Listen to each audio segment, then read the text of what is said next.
Good morning, William D. Yaxley, and it's very lovely to be with you again for another week. It's Reverend Sarah. And we're in a new term, and so we therefore have a new value and a new theme and new things that we are thinking about. And our value this month, this term, half term really even, is driven by something happening next month.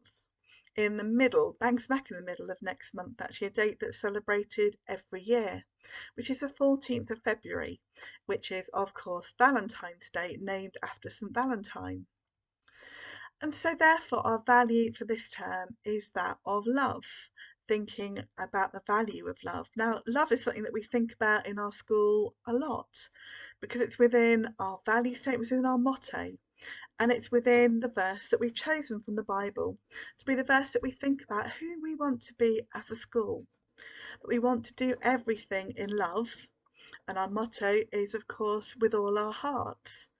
And so hearts and love are really important things in who we are and what we do as the school of William D. Yaxley here in Yaxley. And so when you think about love, I wonder what kind of things you think of. Some of you may go, oh no, it's going to be really slushy, isn't it, today? But you know, love is such a huge range of things. And the first thing we might think about, I can't show you that very well, sorry, is a heart. I've got a lovely wooden heart there, and I keep on my desk. And we think about the heart as being a place of love.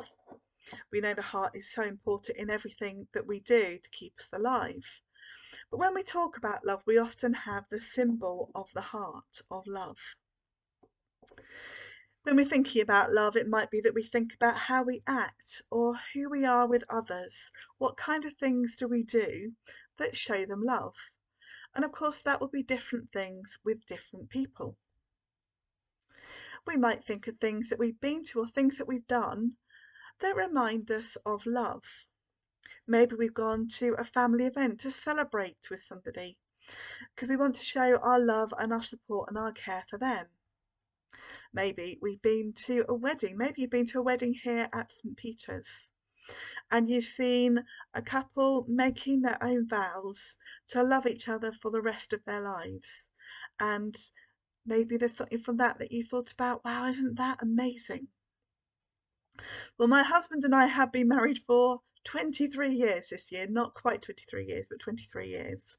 And if you've been in school for a little while, you'll have seen some of my wedding things before. But I thought, hey, why not? Let's show them again. Now, I've got this lovely box. I'm going to open my lovely box.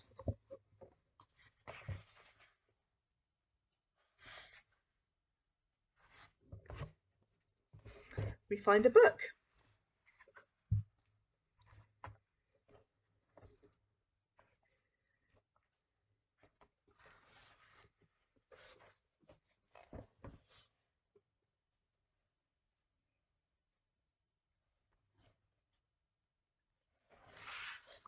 And in the book, you will see pictures of our wedding 23 years ago, or very nearly 23 years ago.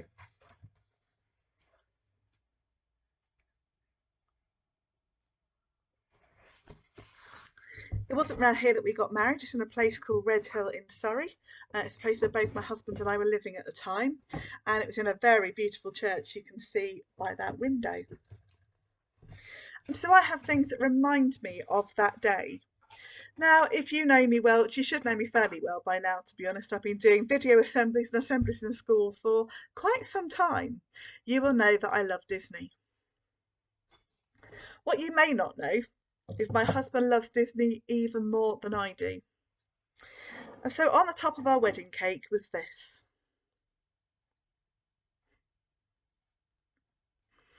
Our lovely Mickey and Minnie. And not just that,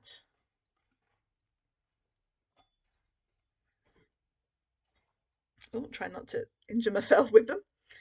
Our knives, our cake knives, were a Mickey and a Minnie, bride and groom.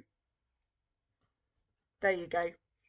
Would you expect anything else from me, to be honest, by now? So when we think about weddings, we think about love because that's what a wedding is. It's celebrating love. Some people will get married in a church. We do lots of weddings every year here at St Peter's, and it's an absolute joy to take weddings and be involved with wedding couples at that really important time. Some people will get married in registry offices, and today you can get married in lots of different venues. What is so important about getting married and the wedding part is that we are celebrating love. Now, hold that thought for a moment, because I'm using the story I'm using today for a particular reason. And can you remember back to last week's assembly? And we talked about the wise men coming to visit Jesus. And we talked about it being a particular time of the year in the church year. And it's called Epiphany. And Epiphany was on the 6th of January. But I told you also that Epiphany is a season for Christians. So it goes on for the next month until the beginning of February. And Epiphany, when we thought about the word Epiphany, we thought about what that might mean. And if you remember back to our assembly last week, you might remember it means something about having kind of a revelation, having a sudden realization about something. And we talked about how that might be a realization. You might have that in school. You suddenly go, oh, I understand how to do that now.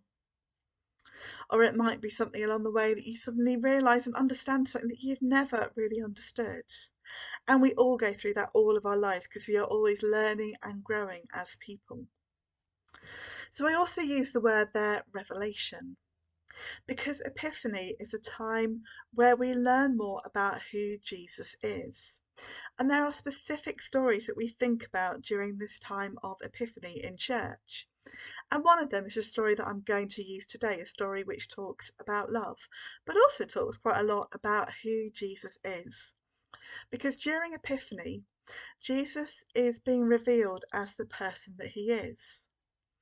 We remember that Jesus was born in the manger in Bethlehem. We remember that he wasn't born in really special surroundings, but we also remember that he was born to be a king. Not a king in a palace, but a king who would care for people everywhere. He would lay down his life for people everywhere. And so when we think of the term revelation in terms of Epiphany, we're thinking about how Jesus revealed himself to people, about who he was, about how he was the Son of God, and how he was this special baby born for each and every person. Now, our story today doesn't happen when Jesus is a baby, but it happens when Jesus is going to a wedding. Now, the place he went to wouldn't look quite like this. And the wedding he went to was a Jewish wedding. And Jewish weddings today, as 2,000 years ago, don't just happen on Saturday the whatever of June 2022. Weddings go on for some time. They celebrate with a couple for a long time, for several days. And if you've been to a wedding today, maybe you went to a reception in maybe the Farmers, or perhaps you went to a reception in a hotel. Receptions are so very different, and that's a place where you all greet and meet each other after the wedding. You celebrate with the bride and the groom. Well, if we're thinking that back then Jewish weddings went on for several days, then you'd have to fill up with food, wouldn't you? You've had to fill up your kitchen with loads and loads of food. You'd have to have a good amount of drink available as well. Well, Jesus had gone with his mother, who of course is Mary, and he's an adult by this point.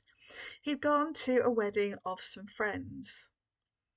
And at this point, people didn't know who Jesus was. People knew he was the son of Mary and Joseph, but they didn't know who he really was there to be, what he was there to do. And so he'd gone along as an ordinary guest at a wedding.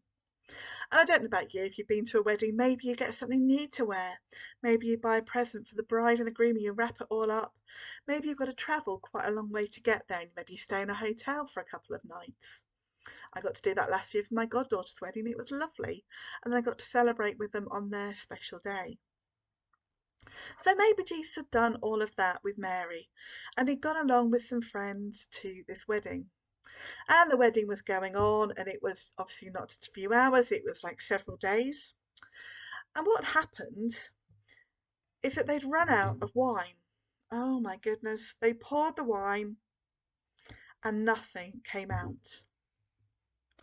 Now today we might giggle about that, but in those days, running out of wine was a really important thing.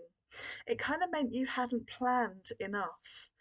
it kind of meant that you'd not really expected things to go on so long, maybe. And so, for the people in charge of the wedding and for the bride and groom, this would have been really difficult. Now, I don't know about your parents or the people that care for you, but sometimes parents they kind of give you a little bit of a nudge and they say, I think you should go and do that. And you're like, I don't want to go and do that, thank you. Because sometimes it's doing the right thing. And Mary did just that to Jesus. She went, you need to go and do something about this. And Jesus is saying, it's nothing to do with me. I'm here as a guest at this wedding. But Mary knew who Jesus was, even though nobody else knew. Mary knew, because the angel had told her who Jesus was going to be. And so Mary tells the servants at this wedding, do whatever he tells you. And Jesus must have sat there for a bit and thought, oh, I better do something, I suppose, hadn't I? And so he got up and he went to the servants and he said, go and draw me some water. Now, they didn't have taps and a sink like we do today. They had to go to these big, huge stone jars to draw water. So the servants went and they drew some water. Can you see my water there? There you go.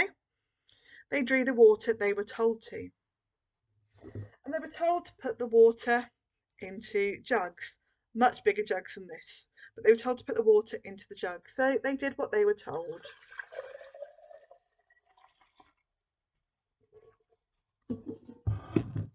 They poured the water into the empty jugs.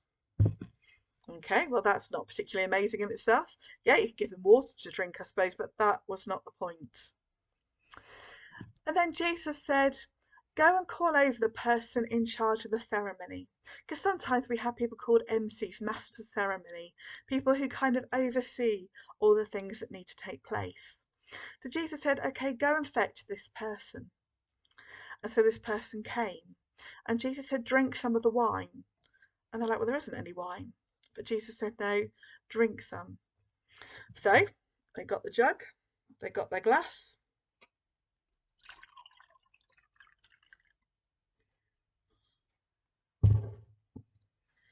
And they poured out this glass that didn't look like water. If your water looks that colour, it's probably not very good. And then he didn't just look at it and go, oh, that's a bit surprising. He took a drink of it. If you are at all worried, this is not wine, just to warn you, okay? And he took a drink of this wine. And he recognised that not only was this wine that would keep the party going, this was the best wine. Because very often they'd serve the really nice wine to start with. And then when the party had been going on for a little while and maybe people didn't worry so much, they maybe served some of the cheaper wine.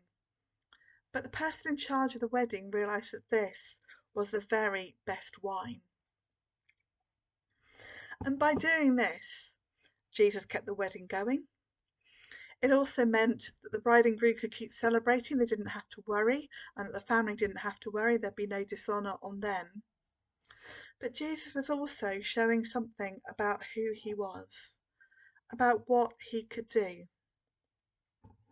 And not just in the sense of turning water to wine, which is amazing and a miracle in itself, but that actually he was going to change things through his life. So in this season of Epiphany, we are thinking about love, and we think about weddings as being a place where love is celebrated, but love is celebrated in so many different ways. And we're going to take a moment of quiet, and I wonder in that if you can think of a moment of celebration or a moment where you have really known love, or a moment where you've really given love or shared love with somebody. So let's take a moment to be quiet.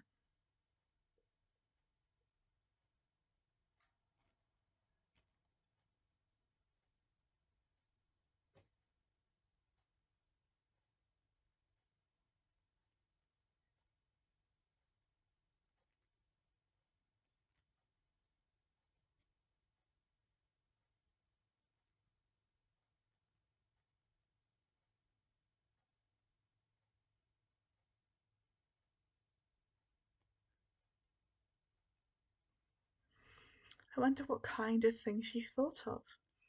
Do you think of a particular event? Do you think of a particular moment? Well, try and hold that in your heart and in your mind. And also think that maybe for somebody today, it was a little bit difficult to think of that moment of love for them. And maybe we just need to be aware of people that are finding today a bit more difficult, as we always do in our school. We always look out for each other. But if we're doing everything in love, and if we do it with all of our hearts, then we can also look out for those that are maybe struggling today. So as you think on this story, I wonder what you thought was really amazing, what you weren't so surprised about, and maybe you've heard this story a few times. But I find when I go back to these stories that I always learn something new every time. I have read the Bible right the way through from beginning to end, but when I open up the Bible and look at it again, the stories in it amaze me. And so as we think about love, as we think about what that means for our school, let us pray. Loving God, we thank you for this amazing story. The story of how Jesus showed who he was and who he was going to be through this simple act of enabling this couple and this family to celebrate. But through this water being changed into wine, we remember that Jesus is somebody so special. That not only is he so special, but he's somebody who loves us today. And so whether we found it really easy to think of loads of different moments where we experienced love or gave love, we know that Jesus loves us. And so in this time when we're thinking about love, in this half term, help us to love others and to look out for those who maybe need some care today. So be with us in this day and in this week and in this half term, I pray. Are we ready? Amen. And I love this story and I love this time of year when we think about these special stories about Jesus. Have a lovely rest of your week, Win and Yaxley. Have a great weekend and I will see you again next week. Take care. God bless. Bye.